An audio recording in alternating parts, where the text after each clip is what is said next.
இது இந்திய புலனாய்வுத்துறையினுடைய வீக்னஸா அல்லது மக்கள் முட்டாள்கள்? இந்த நிலையில் புதிதாக 4 பேரை அவர்கள் ஐஎஸ் உயிர்த்த ஞாயிறு தாக்குதலுக்கும் இடையில இந்தியாவுக்கு உள்ள தொடர்பு என்ன?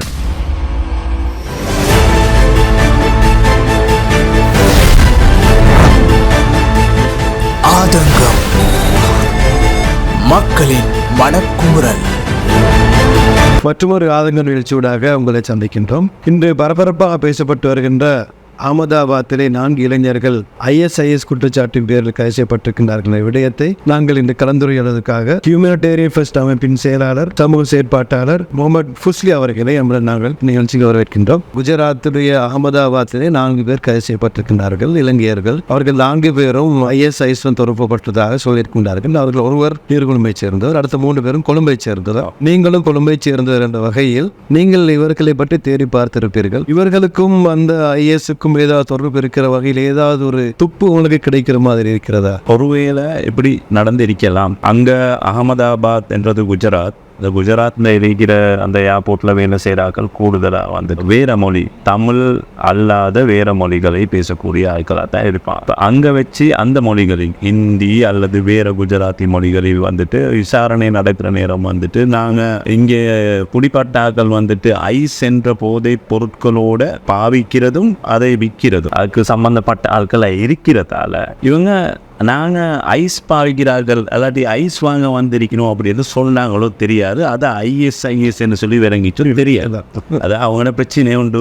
அவங்க அதை விளங்கி கொள்றதுல அவங்களோட intelligence level, Indian intelligence level பற்றி ஒரு சந்தேகம் அன்னைக்கு இருக்குது. ஆனாலும் இந்த ஆட்கள் சம்பந்தமாக நாங்கள் பார்க்குற நேரம் வந்துட்டு தீவிரவாத அமைப்புகளோட சம்பந்தப்பட்ட ஆட்களுக்கு இருக்கக்கூடிய இதுவரைக்கும் வந்துட்டு அந்த அப்படியான ஒரு இன்டெலிஜென்ஸ் லெவலோட வேலை செய்யக்கூடிய ஆட்கள் அல்ல. அதே நேரம் தன்னை மறந்து போதைகளுக்கு அடிமையாகி இருக்கக்கூடிய ஆட்கள். இதுக்கு முதல்ல வந்துட்டு எங்களுக்கு 2019 நடந்த அந்த உயிர்த்த ஞாயிறு தாக்குதல் அது சம்பந்தமான விஷயங்கள்ல வச்சு கூடுதலா அடையாளப்படுத்தினதும் இப்படின்னு சொன்னா வந்துட்டு கூடுதலா எப்படி மார்க்கத்துல இஸ்லாத்துல வந்துட்டு அதி தீவிரமாக செயற்படக்கூடிய ஆட்கள் தான் வந்துட்டு இப்படியான தீவிரவாதிகளாக மாறினார்கள் அப்படின்னு தான் இருக்குது. இவங்க வந்துட்டு இந்த மார்க்கத்துக்கும் அவங்களுக்கும் இடையில நிறைய ஒரு பெரிய ஒரு கேப் ஒன்று இருக்குது. பூரா இப்படியான ஆட்கள் வந்துட்டு அப்படியான செயற்பாடுகள் ஈடுபடுவாங்க என்றது வந்துட்டு சந்தேகங்களுக்கு அப்பால் எங்களுக்கு விளங்குது இது ஒரு போலியான ஒரு விஷயம். அப்படி நீங்க தேடி பார்த்தீங்களா அவளை பற்றி? அந்த ஆட்கள் சம்பந்தமாக நாங்கள் விசாரித்து பார்த்தோம். வந்துட்டு அதில் ஒருத்தர் வந்துட்டு மாளிகாவத்தை சேர்ந்தார், இன்னொருத்தர் வந்துட்டு புதுக்கடை அந்த பகுதியோடு சேர்ந்தார், நவகாம்புர பகுதியில் என்று சொல்லக்கூடிய ஆளும் வந்துட்டு இந்த புதுக்கடைக்கு அண்மித்த சென்ட்ரல் ரோட் பகுதியோடு சேர்ந்தார். அப்போ இந்த 3 பேரையும் விசாரிக்கிற நேரம் வந்துட்டு இவங்களுக்கு ஃபுல் அண்ட் ஃபுல்லாக வந்துட்டு இந்த போதைகளுக்கு அடிமையாகப்பட்ட ஆட்கள். அது தான் அவங்களோட ரெக்கார்ட்ஸு. அவங்களுக்கு அது சம்பந்தமான ரெக்கார்ட் செய்து போலீஸ்ல போகலாம். அவனோட அந்த பேரோட வந்துட்டு சம்பந்தப்பட்ட விஷயங்களை வந்துட்டு அந்த ஏரியா போலீஸ்ல வந்துட்டு விசாரிச்சா அது சம்பந்தமான ரெக்கார்ட்ஸ் இருக்குது வேண்டிய மட்டும். ஆனா அவங்க வந்துட்டு அந்த ஏரியாவில் போய்த்து விசாரிச்சா வந்துட்டு அந்த அந்த அந்த பகுதிகளில் போய்த்து அந்த பகுதியில் இருக்கிற மக்கள்கிட்ட விசாரிச்சா வந்துட்டு விளங்கும் அவங்க எந்த அளவுக்கு மாநிலத்தோட சம்பந்தப்பட்டு இருக்கிறாங்க. போதைப்பொருள் வியாபாரத்தில் மிகவும் பிரபல்யமான பொட்டலோஃபருடைய மகன் இதிலே சம்பந்தப்பட்டிருப்பதாக தகவல் வந்திருக்கிறது. இவர்கள் 4 பேரும் தேசிய தொகை ஜமாத்தை சேர்ந்தவர்கள் சொல்லி இந்திய தரப்பு புலனாய்வு பிரிவு ஊடகங்களை சொல்லுகின்றனர். நீங்கள் சொல்வது போல தீவிரவாதிகள் என்று சொல்லப்படுகின்ற பொழுது மார்க்கத்திலே தீவிரமான ஆட்களை தான் அந்த நேரம் குறிப்பிட்டு காட்டினார்கள். தேசிய தொகை ஜமாத்துன்னு சொன்னார்கள். இவர்கள் மார்க்கத்துக்கு சம்பந்தமே இல்லாதவர்கள். போதைப் பொருளுக்கும் இஸ்லாத்துக்குமோ ஜமாத்துக்களுக்கும் எது சம்பந்தமும் இல்லை. இந்த 2க்கும் இடையில் இந்திய ஊடகங்கள் எப்படி முடிச்சு போட்டிருக்கிறேன் இந்த வேலை செய்தார்கள். தெளிவாக நாங்கள் சொல்றோம் வந்துட்டு தற்போதைய தேர்தல் இந்தியாவில் நடக்கக்கூடிய தேர்தலில் வந்துட்டு எங்களுக்கு நல்லா தெளிவாக விளங்குற ஒரு விஷயம் தான் வந்துட்டு ராகுல் காந்தி ஓட சேர்ந்து இருக்கிற அந்த கூட்டணி வெல்லும் வாய்ப்புகள் அதிகம் அப்படின்றது சொல்லப்படுவது. ஆனால் இப்போ நாங்கள் 2019 வந்துட்டு ஏப்ரல் 21 வந்துட்டு இங்கே தாக்குதல் நடக்குது. விர்ச்சுவல் டார்கெட் பண்ணி தாக்குதல்கள் நடக்குது. 2019 ஏப்ரல் 25 வாரணாசியில் மோடி வந்துட்டு நாமினேஷன் தாக்கல் செய்கிறாரு. நாமினேஷன் தாக்கல் செஞ்சுட்டு அவர் வந்துட்டு சொல்றாரு, இந்தியா உள்ளு இஸ்லாமிய தீவிரவாதத்துக்கு நான் இடம் அளிக்க மாட்டேன். அப்ப இஸ்லாமிய தீவிரவாதம் அந்த நேரம் இந்தியா உள்ளுக்கு இருக்குது. அப்ப இது ஒரு பிரச்சனை எங்களுக்கு இருக்கிற ஒரு பெரிய ஒரு கேள்வி. அதே நேரம் வந்துட்டு ஆரம்பத்திலேயே வந்துட்டு இது சம்பந்தமான விஷயங்களை ரிப்போர்ட் நியூஸா வந்துட்டு ரிப்போர்ட் பண்றது வந்துட்டு இதுக்கு முஸ்லிம்களுக்கும் சம்பந்தம் இருக்குதுன்னு சொல்லி ஃபர்ஸ்ட்லேயே வந்துட்டு நியூஸ்ல வருவது வந்து இந்தியன் நியூஸ் சேனல்ல தான் வந்து ஆரம்பத்தில் இதை பற்றி அறிவிக்கப்படுவது. அப்போ இங்கே இன்சிடென்ட் இங்கே நடக்குது, அந்த இன்சிடென்ட்டுக்கு சம்பந்தமான விஷயங்கள் எல்லாம் நீங்கள் அந்த இன்வெஸ்டிகேஷன்ஸ் இங்கே நடந்துட்டு இருக்குது. தாக்குதல் நடந்து 1 or 2 hours வந்துட்டு அங்கேருந்து அறிவிப்பு வருவது வந்துட்டு இதுக்கு முஸ்லிம் தீவிரவாதிகளுக்கும் சம்மந்தம் இருக்குது. அப்படி இப்படி பார்க்குற நிறைய விஷயங்கள், இது மாதிரி நிறைய விஷயங்கள் இருக்குது வந்துட்டு சொல்லக்கூடிய இந்தியாவுக்கும் இதுக்கும் இடையில இந்த தாக்குதல் என்னது உயிர்த்த ஞாயிறு தாக்குதலுக்கும் இடையில இந்தியாவுக்கு உள்ள தொடர்பு என்ன அப்படின்னு சொன்னால் இந்தியாவோட ரோ அமைப்பு அதோட சேர்ந்து பிஜேபி உட்பட அந்த இந்திய அரசாங்கம் மோடி உட்பட அந்த இந்திய பிஜேபி அரசாங்கம் இந்த தாக்குதலோடு எவ்வளோ க்ளோஸாக இருந்தாங்க என்பதுக்கு நிறைய விஷயங்கள் இருக்குது. நாங்களும் வந்துட்டு சில விஷயங்களை வந்துட்டு இந்த நாட்டு பாதுகாப்பு தரப்புக்கு நாங்களும் வந்துட்டு சொல்லியிருக்கிறோம். சில விஷயங்கள் சில இதுகளை சில இடங்கள் சந்தர்ப்பங்களை சொல்லப்பட்டு இருக்குது. இதுக்கு குறவும் நாங்கள் சொல்கிறதுக்கு இருக்கிறோம். சில விஷயங்களை நீங்கள் இன்வெஸ்டிகேட் பண்ணுங்க, என்ன அவங்களுக்கு தான் அந்த அதிகாரம் இருக்குது, இன்வெஸ்டிகேட் பண்ணுங்க. அப்போ அவங்களுக்கு வந்துட்டு இதில் பின்னணியில் இருக்கிறவங்க யாருன்னு சொல்லி விலை பொருள். ஆனால் அது நடக்காதுன்றதும் எங்களுக்கு தெரியும். இனி அதனால நாங்கள் சொல்கிறவங்க வந்துட்டு எங்களுக்கு பெரிய ஒரு சந்தேகம், இந்த சைடில் இப்படி இந்த அண்மையில் நடந்த இந்த அரெஸ்ட்டுக்கு 4 பேர் அரெஸ்ட் பண்ணாங்க, அவங்களுக்கு ISISன்னு சொல்லி லேபிளை குத்தப்படுவது இந்த நேரத்தில் இப்படி ஒன்று நடக்க போகல. அதே சமகாலத்தில் வந்து இந்தியாவில் தேர்தல் நடக்குது. அந்த தேர்தலில் மோடி தோக்குற நிலையில் இருக்கிறாரு. பெரிய ஒரு சந்தேகம் இருக்குது. இந்த இன்சிடென்ட் நடக்குது மோடியோட பூர்வீக இடமான குஜராத். அப்போ இதுக்கும் இவங்களோட இந்த எலெக்ஷனுக்கும் இடையில ஒரு தொடர்பு இருக்குது என்றதை வந்து தான் நாங்கள் சொல்கிறோம். ஆனால் ஈஸ்டர் தாக்குதலுக்கு முன்னர் அதையும் இந்திய நீங்கள் சொல்ல போல இந்திய புலனாய்வு பிரிவு தான் இலங்கைக்கு அறிவித்தார்கள் அப்படி ஒரு தாக்குதல் நடக்கப் போகிறது என்று அறிவித்தார். பின்னர் தாக்குதல் நடந்ததுக்கு பின்னர் அவர்கள் 4 பேருடைய போட்டோக்களை வெளியிட்டார்கள். இவர்களுக்கும் தாக்குதலுக்கும் சம்பந்தம் இருக்கிறது என்று சொல்லி வெளியிட்டார்கள். அதில் ஒரு பெண்மணியின் போட்டோ யாரோ ஒரு நடிகையினுடைய போட்டோவை போட்டு அவருடைய ஃபேஸ்புக்கில் இருந்து எடுத்து போட்டு ஒரு ஃபோட்டோ அவர்கள் பகிரங்கப்படுத்தினார்கள். அது சாரா புலஸ்தீனிக்கு பதிலாக போட்ட ஃபோட்டோ. தற்பொழுது சாரா புலஸ்தீனி இலங்கையிலிருந்து இந்தியாவுக்கு போயிருக்கிறார். இன்னும் சாரா புலஸ்தீனியை கண்டுபிடிப்பதற்கு இந்திய புலனாய்வு பிரச்சனை முடியவில்லை. இந்த நிலையில் புதிதாக 4 பேரை அவர்கள் IS தீவிரவாதிகள் சொல்லி கண்டுபிடித்திருக்கிறார்.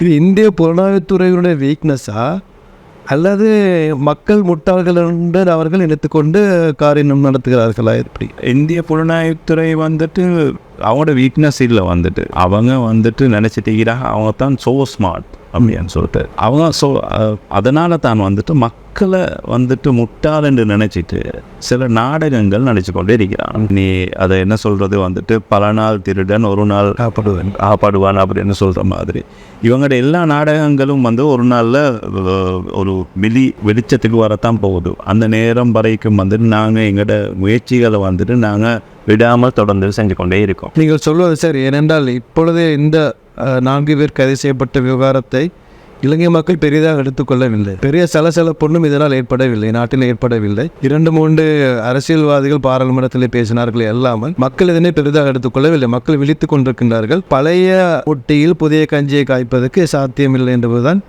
தற்பொழுது விளங்குகின்ற விடயம். இது உண்மையில் சாதகமான ஒரு விடயம். இருந்தாலும் இந்த ISIS புரளி உலகத்தில் இப்ப எங்குமே ISIS இல்லை தன்மை. அப்ப இந்த தாக்குதலுக்கும் ISக்கும் தொடர்பு இருக்கிறது சொல்லி ஆரம்பத்தில் இந்திய ஊடகங்கள் தான் சொல்லணும். பின்னர் இலங்கையில் தற்போது ஜனாதிபதியாக இருக்கின்ற அப்பொழுது பிரதமராக இருந்த ரணில் விக்ரமசிங்க அவரும் இதனை உறுதிப்படுத்தினார்கள். இது ISIS தாக்குதல் தான், அவர்களுக்கும் தொடர்பு இருக்கிறது அவர்கள் நேரடியாக சொல்லியிருந்தார்கள். தற்பொழுது ஒரு தேர்தல் கடந்த தேர்தலிலையும் 2019 இந்திய தேர்தலுக்கு முன்னர் தான் தாக்குதல் வெடித்தது. அது நடந்த 6 மாதங்களின் பிறகு இலங்கையிலே தேர்தல் நடந்தது. ஆகவே இந்த முறை தேர்தலுக்கும் IS ஒரு பேசு பொருளாக வருமா? மக்கள் இதனால் மீண்டும் ஏமாற்றக்கூடிய சாத்தியங்கள் இருக்கிறதா? இந்தியா தேர்தல் முடிவு தான் இந்திய தேர்தல்களுக்கு இந்திய இங்கே இருக்கிற இதுக்கு புறவு வரக்கூடிய அரசியலுக்கு வந்துட்டு பிரதிபலிக்கும் அப்படின்னு தான் நாங்கள் நம்புகிறோம். இந்திய தேர்தல் முடிவு வச்சு தான் இங்கே அரசியலில் சில விஷயங்கள் நடக்க போகுது அப்படின்னு சொல்லி நம்புகிறோம். எந்த அளவுக்கு என்ன சொன்னால் வந்துட்டு ஆரம்பத்தில் இங்கே வரப்போகிறது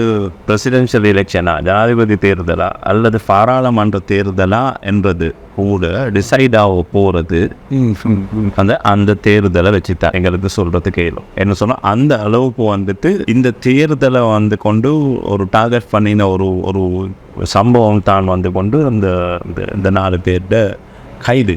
இந்த கைதோடு சேர்த்து நாங்கள் எங்களுக்கு விளங்குற சில விஷயங்கள் என்னென்னு சொன்னால் வந்துட்டு இன்னும் இந்த நாட்டுக்கு இவ்வளோ பிரச்சனைகள் எவ்வளோ விஷயங்கள் இந்த நாட்டுக்கு நடந்து அதுக்கப்புறம் இந்த நாட்டில் மக்கள் வந்து கொண்டு அந்த பிரச்சனைகள் வந்தது இந்த அரசியல்வாதிகள் இந்த சதிகளினால் தான் அப்படின்னு சொல்லி விளங்கை கொண்டு அதிலிருந்து விடுபட்டு இந்த நாட்டு மக்கள் ஒன்று சேரும் அந்த முயற்சியில் ஈடுபட்டு கொண்டு இருக்கிறாங்க. அதுதான் இந்த தருணம்.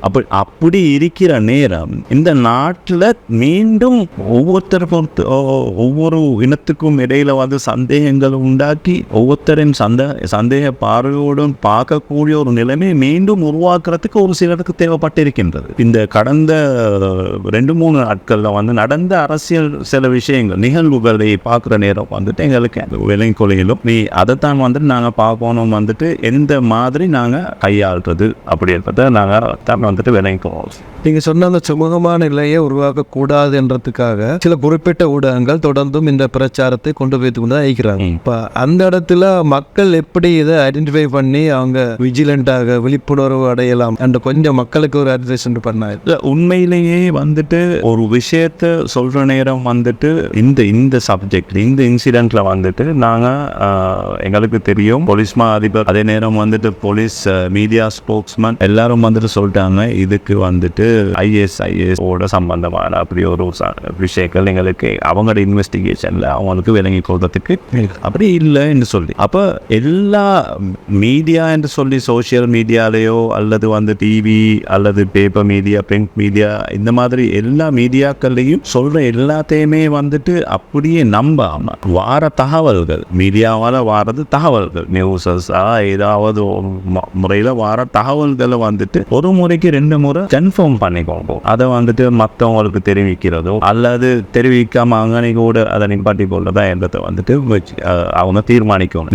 அது வந்துட்டு ஒவ்வொருத்தருக்கும் வந்து பொறுப்பாக இருக்குது. அது அதனால் தான் அப்படி செயற்பட்டால் தான் இவ்வாறான கைவர்களோட சில திட்டங்களை வந்துட்டு தோற்கடிக்க முடியும். தந்தை சகோதரர் முகமது ஃபுஸ்லி அவர்கள் சமூக செயற்பாட்டாளர். முஸ்லிம்களோட ஜனாசாக்கள் எரிக்கப்பட்ட பொழுது அதுக்காக குரல் கொடுத்து இன்று வரை அதுக்காக போராடி கொண்டிருக்கின்றவர். அதே போல முஸ்லிம்களுடைய சமூகத்துக்குரிய நிறைய பிரச்சனைகளை அவர் தற்பொழுதும் கூட கையாண்டு கொண்டிருக்கின்றார். அந்த வகையில் தற்பொழுது இந்த IS விவகாரம் சம்பந்தமான தெளிவான விளக்கம் ஒன்றை உங்களுக்கு தந்திருக்கின்றார். இனியும் மக்கள் முட்டாள்கள் அல்ல என்பதை நிரூபிப்பதற்கான நல்ல ஒரு சந்தர்ப்பம் இப்பொழுது கிடைத்திருக்கிறது. அடுத்த தேர்தலிலே நாங்கள் முட்டாள்கள் அல்ல, ஊடகங்களாலும் ஆட்சியாளர்கள் கையில் இருக்கிற ஊடகங்களாலும் ஆட்சியாளர்களாலும் அல்லது அரசியல் கட்சிகளாலும் மக்களை முட்டாள்களாக்க முடியாது என்பதனை தெளிவாக எங்களுடைய இன்றைய அதிதி சகோதரர் முகமது ஃபஸ்லி அவர்கள் தெளிவாக கூறியிருக்கின்றார்கள். ஆகவே இனிமேலும் நாங்கள் முட்டாள்களாகாமல் புத்திசாலித்தனமாக அடுத்த தேர்தலை எதிர்கொள்வோம் என்ற செய்தியுடன் இந்த நிகழ்ச்சியில் நாங்கள் முடித்துக் கொள்கின்றோம். உயர்கல்வித்துறையில் 15 வருடங்களை நிறைவு செய்த பம்பலப்பிட்டிய அமேசான் காலேஜ் அண்ட் கேம்பஸில் புதிய வகுப்புகள் ஆரம்பம். முன்பள்ளி ஆசிரியர் பயிற்சி நெறி, உளவியலும் உளவளத்துணையும், கணனி, ஆங்கிலம் மற்றும் முகாமைத்துவ பாடநெறிகளுடன் HND, டிகிரி, மாஸ்டர்ஸ் வரையான பாடநெறிகள் இலங்கை பல்கலைக்கழக மானியங்கள் ஆணைக்குழுவினால் அங்கீகரிக்கப்பட்டு கல்வி அமைச்சின் கீழ் 3ஆம் நிலை தொழிற்கல்வி ஆணைக்குழுவினால் பதிக்கப்பட்ட அமேசான் காலேஜ் அண்ட் கேம்பஸ். மேலதிக விவரங்களுக்கு 0765 204 604 www.amazoncollege.lk